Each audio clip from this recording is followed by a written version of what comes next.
පුරාණ කාලේ මහාදේව නම් ප්‍රඥාවන්ත මුනිවරයෙක් නිහඬ වනගත ආරාමයක සාමකාමීව ජීවත් විය.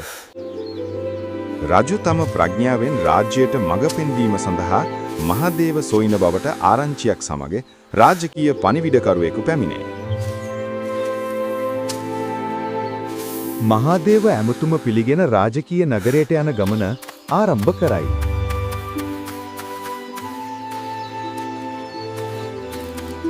මහාදේව අතිවිශිෂ්ට මාලිගාවට අතුළු වන අතර එහිදී රජු මහත් ගෞරවයෙන් ඔහු එනතුරු බලා සිටී.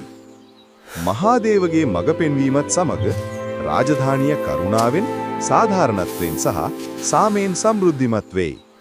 තම යුතුයකම ඉටු කිරීමෙන් පසු මහාදේව නිහඬව තම ආරාමයට පැමිණ ප්‍රඥාවේ උරුමයක් ඉතිරි කරයි. තම වනාන්තර නිවසට ආපසු ගිය මහාදේව තමාට සහ ඔහු වටා සිටින සියලු ජීවීන්ට සාමය ගෙන දෙමින් භාවනා ජීවිතය දිගටම කරගෙන යයි.